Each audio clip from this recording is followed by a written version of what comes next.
Bugaje, thank you very much indeed for joining us. We really appreciate your presence. Your movement is raising alarm bells ahead of the 2027 election, warning of shrinking democratic space and suggesting that elections may become mere formalities. You've also warned about the possibility of what you describe as one-man rule emerging, where elections exist in form, but genuine choice disappears in substance. Tell us more. Thank you very much, Charles, and it's always my pleasure. I think viewers and generally Nigerians have been following this drama that has been unfolding. I think it will help if we go back to the amendments to the electoral law. The new electoral law has been designed, apparently, first to block opposition and then to create more space for criminals. You remember, they decriminalize the section of the law that criminalizes forgery of certificates. And they have gone ahead to do a number of other things that were inconceivable until this regime came into power. And they used the mercenaries in the National Assembly to pass those things through. And you knew what happened. In fact, their colleagues revolted, and they came out on the corridors of the National Assembly shouting, shouting all manners of words that we have not heard before in the National Assembly. So I think that's the starting point, and it gives you an idea of the kind of people or the ruling party and its leadership, the kind of character of people that they are. And since then, they have done everything, like the INEC timetable. It was designed to make sure that all other opposition parties are basically ambushed and given a very short time to prepare for this election. This is unprecedented. The normal thing is to allow sufficient time for all parties to get ready. Now, they have apparently gotten ready ahead of this, and then they designed the law and the timetable to make sure that other opposition parties don't. And you see how they have surreptitiously infiltrated the major opposition parties, the PDP first, and then the ADC, and now the SDP, and apparently using mercenaries, bringing in doubts and suspicions, and you are in and out of courts, and you are not sure whether you would actually be allowed to contest or not. All these things are designed to shut out opposition. And what is amazing is that these people, as if they have not been in this country, as if they were not alive when Abacha, with full military powers, tried to do the same thing. He didn't succeed. He killed those he could, he detained those he could, he did everything, but he didn't succeed. It's amazing that they cannot learn from history. It's amazing that they think Nigerians are not watching. It's amazing how they become so little in front of the Nigerian public. Right. Doing stupid frauds that people can see through. Well, it's just unbelievable. You've made quite a number of points there, Dr. Bugaje, and a lot of people have a lot of respect for you, and they will take into consideration, strident consideration, some of the things that you've raised. You have spent decades around Nigerian politics and power. In the context of what you've just told us, looking ahead to 2027, are you optimistic that Nigeria can deliver an election broadly accepted as free and credible, or are you warning us that the country may be heading towards a deeper democratic crisis?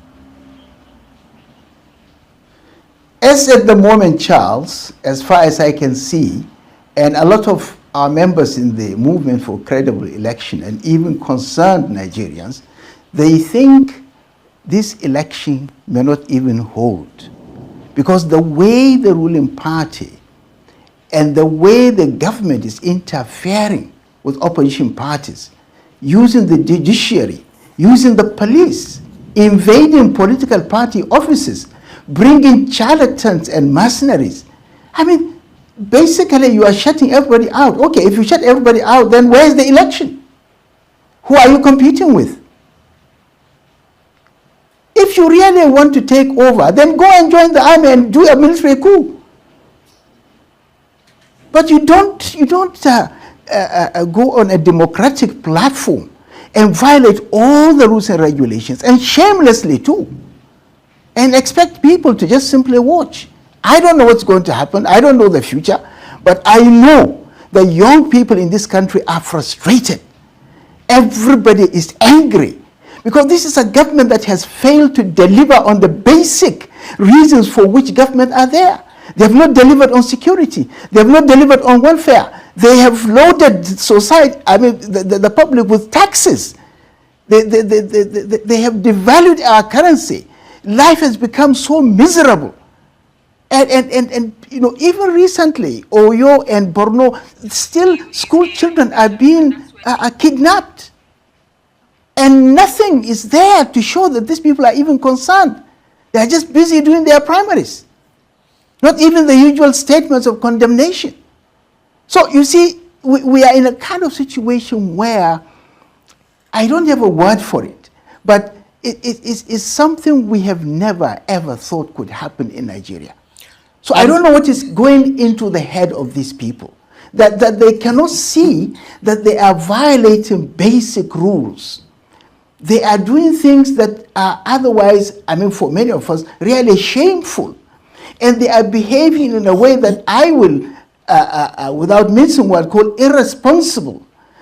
Because look, we are in the 21st century. African countries should be preparing for the population that is growing. And Nigeria in particular, in just 25 years, we are going to be over 400 million. And we are going to be the third largest country after India and China. Our politicians should be discussing how do we provide food for this growing population? How do we provide housing, medical care, education, roads, infrastructure? This should be the discussion. And then you are busy blocking opposition. You are busy doing all sorts of criminal activities just to become in power. Okay, what is the reason for being in power? You have done nearly 4 years now. You have not met any of the basic requirements of being in power. So let me now moving to stop everybody. Right. Let me come in here, Dr. Bugaje, because we're running out of time, which is unfortunate because you have a lot of things you have to say there. But one of the things that struck me is that the movement for credible elections, of which you are a member, it says that it now wants to bring together the Electoral Commission, INEC, presidential aspirants, civil society, and other stakeholders in a push to restore confidence before 2027. Can you tell us how you plan to do that and what you hope to achieve by doing that? Well, we are trying to see how we can salvage the situation. And I thought it's the most responsible thing to do. Bring all the actors, bring all the stakeholders. Let us sit together and see how can we salvage our country. We have a country to build, Charles. We have a society to cater for. We have people who are not able to eat. We want to find food for them. We want to be the giant of Africa. We want to lead Africa into the 21st century. And therefore, if they have forgotten why they are there in power, we need to remind them. We need to tell INEC what it needs to do. We need to bring all the actors in one room, under one roof, and say, we have a country to build, ladies and gentlemen. What is happening? Why are you doing what you are doing? So that we give them at least the last chance to to sort of come into their senses and see the realities that we are all facing.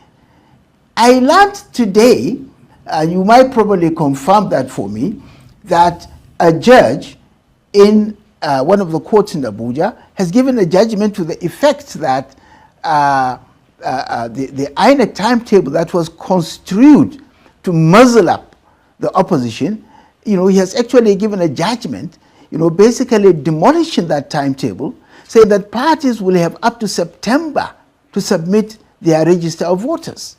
I mean, the register of members of their party.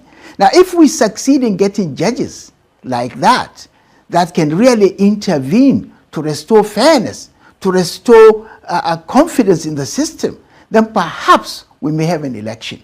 And I'm looking forward to more courageous judges really throwing out all this foul play, this monkey game that they are playing, right, so that we can have a country. Look at what is happening in the world. I mean, sorry, Charles, let me just make this point. I mean, recently, if you look at the war with Iran and America, Iran has been a country for 47 years under sanction. Look at what they were able to do. Their metrics for development, I mean, everything you measure, but they are at the level of Europe. Infant mortality, maternal mortality, life expectancy, 78 years, and we're still down here, and we're richer than Iran. For goodness sake, what is wrong with us? We have got all that it takes to be great, and then we have got this, I don't know what to call them really, basically greedy. They cannot even see the world they are living in. They are just, trying to steal money, collect money. What do you do with this thing? I think a lot of people would be hearkening to the points that you're making. I really apologize for interrupting you, but we do have to go. But I can also confirm that judgments that you were talking about. And I want to say thank you. Very good. Thank you very much indeed, Dr. Usman My Bugaje. pleasure. He's a member of the Movement for Credible Elections. He was a former special advisor on political affairs in the Obasanjo presidency, and he was talking to me on the line there from Kaduna. That's it.